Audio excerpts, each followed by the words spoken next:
Welcome to Know Your Universe, the series right here at Comicstorian, where we basically just break down information that is a little bit harder to come by. We explain characters and plot lines within comic books, giving you a general idea as to what is happening so you understand your universe, hence the Know Your Universe title. Now, recently, the MCU officially announced the Eternals movie. We've known about this for quite a while due to the rumor mill, but I was waiting to make this video until they officially announced it, just in case it turned into another Inhumans debacle. So today I'm going to explain who the Eternals are and what their publication history is, so that you have an understanding as to what is this whole entire thing that they're making again. Created in 1976 by Jack Kirby, the Eternals first appeared in Eternals #1 that same year.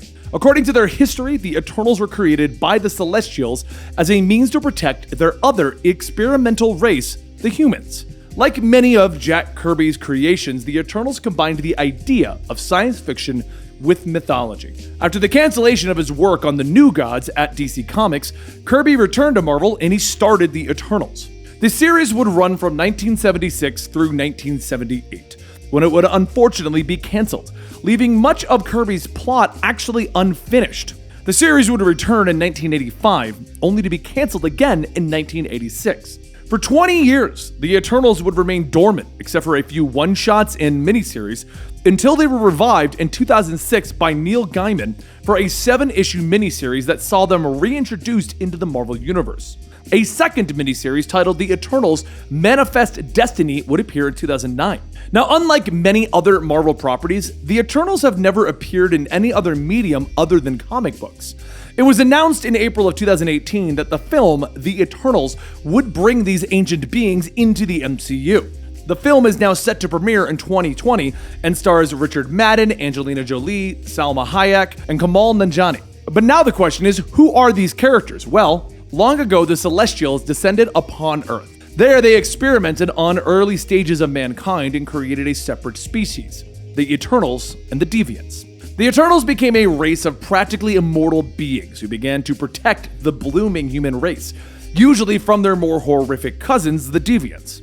As time went on, the Eternals separated themselves from mankind, becoming almost godlike in their power and advanced technology. Then there was a civil war where some of the Eternals were content to protect humanity, but the others believed that with their power they should rule over them. Kronos led the peaceful Eternals, while Uranus led the revolt. In the end, Uranus was defeated and he and his followers left the Earth, establishing a civilization on Uranus and eventually Titan.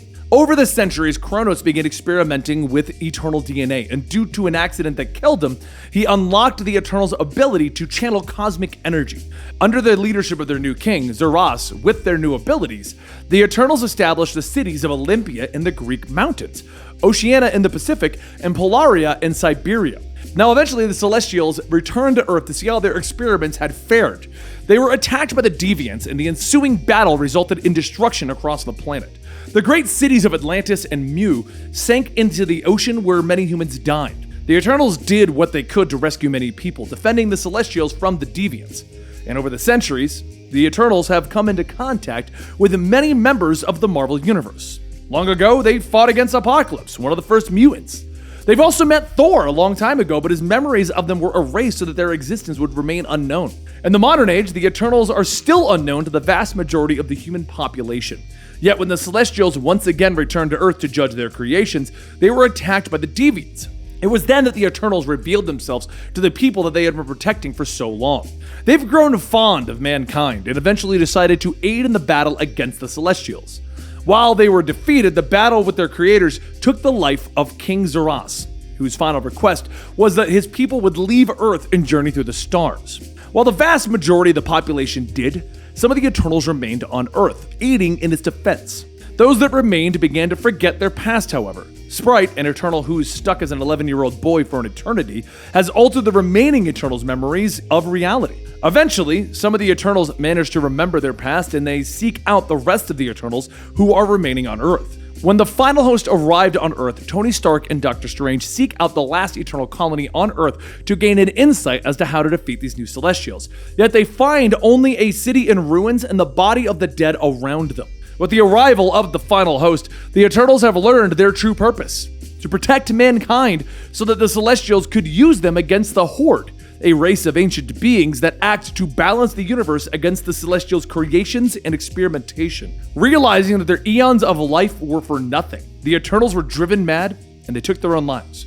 With his dying breath, Ikaris tells Stark and Strange that the only way to defeat the final host is that the last Eternal on Earth dies. Now, these are interesting characters. If you follow Marvel, they've tried quite a few times to create characters like this, such as the Inhumans, the Mutants, the Eternals, characters who exist for a very long time and gain a lot of powers.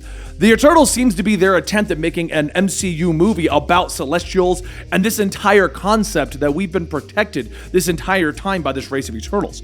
But what do you think about this concept for a comic? Just like the Blade announcement, this is a character that has barely existed in the comics. They're important, but they barely existed. Now, if this was Marvel back in the 2000s, I would say making this movie is the stupidest idea they've ever had. But after proving to me that they can make the Guardians of the Galaxy one of my favorite superhero teams, I'm on board. I want to see what they're going to do with this. But let me know in the comments down below what you think is going to happen with the Eternals in the MCU.